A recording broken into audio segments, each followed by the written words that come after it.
ఇవాళ జర్నలిస్టులను అక్రమంగా రాష్ట్ర వ్యాప్తంగా అరెస్ట్ చేస్తా ఉన్నారు.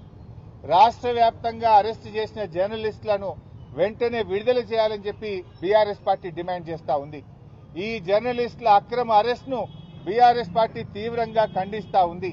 నువ్వేం చెప్పినావు రేవంత్ రెడ్డి? 6 గ్యారంటీలతో పాటు 7వ గ్యారంటీ ప్రజాస్వామ్య హక్కు, ధర్నా చేసే హక్కు మేము కల్పిస్తామని చెప్పినావు.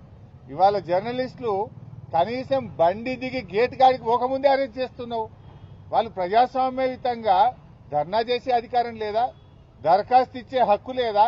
మరి నువ్వు ఆ రోజు నీ మేనిఫెస్టోలో మొదటి పేరాలోనే చెప్పినావు, ప్రశ్నించే హక్కు, ప్రజాస్వామ్య హక్కు 7వ గ్యారంటీగా ఇస్తున్నా అని చెప్పినావు.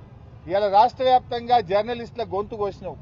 అందరినీ కోసినావు. ఇవాళ రైతుల్ని కోసినావు, కార్మికుల్ని కోసినావు, విద్యార్థుల్ని గొంతు కోసినావు, నిరుద్యోగుల గొంతు కోసినావు. లాస్ట్కు ప్రజాస్వామ్యంలో 4వ పిల్లర్ అయినటువంటి జర్నలిస్టుల గొంతు కూడా కోసినావు కదా.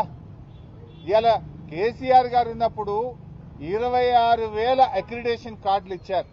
జర్నలిస్టుల కోసం 100 కోట్ల రూపాయల కార్పస్ ఫండ్ను ఏర్పాటు చేశారు. కరోనా వస్తే జర్నలిస్టులను కాపాడుకున్నారు. జిల్లాల్లో జర్నలిస్టులకు ఇండ్ల స్థలాలు ఇచ్చింది బీఆర్ఎస్ ప్రభుత్వం. రేవంత్ రెడ్డి వచ్చిన తర్వాత ఆ రోజేమో గొప్ప గొప్పగా చెప్పిండు, గవర్నమెంట్లకు వస్తే చాలు, ఓడదాటేదాకా ఓడమల్లప్ప, ఓడదాటినాక బోడమల్లప్ప. ఆనాడు ఏం చెప్పిండు?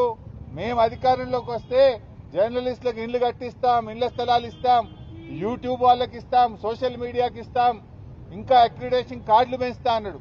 ఇవాళ ఏం చేసిండు? 26,000 మందికి కేసీఆర్ గారు అక్రిడేషన్ కార్డులు ఇస్తే 10,000కు తగ్గించారు.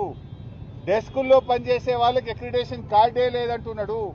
సోషల్ మీడియా వాళ్ళని పట్టుకొని వీళ్ళంతా టెర్రరిస్టులు, సోషల్ మీడియా యాక్టివిస్టులను కట్టడి చేయండి అంటున్నాడు. వాళ్ళ మీద కేసులు పెట్టి జైళ్లలో వేస్తున్నాడు. సోషల్ మీడియా యాక్టివిస్టులను అవమానపరిచే విధంగా రేవంత్ రెడ్డి మాట్లాడుతూ ఉన్నాడు. ఉగ్రవాదులతో పోలుస్తా ఉన్నాడు. ఇంత దుర్మార్గమా? నువ్వు అక్రిడేషన్ కార్డులు పెంచుతానని 26,000కి 10,000 ఎట్లా చేస్తావు? నీ అన్యాయాన్ని దరఖాస్తు పెట్టడానికో ప్రశ్నించడానికి వస్తే అక్రమంగా అరెస్ట్ చేస్తావా? ఈ అరెస్టులను ఖండిస్తున్నాం. తక్షణమే వాళ్ళని విడుదల చేయాలని డిమాండ్ చేస్తున్నాం. 26,000 అక్రిడేషన్ కార్డులను పునరుద్ధరించాలని చెప్పి బీఆర్ఎస్ పార్టీ పక్షాన డిమాండ్ చేస్తున్నాం. జర్నలిస్టుల పోరాటానికి బీఆర్ఎస్ పార్టీ సంపూర్ణమైన మద్దతును ప్రకటిస్తుంది.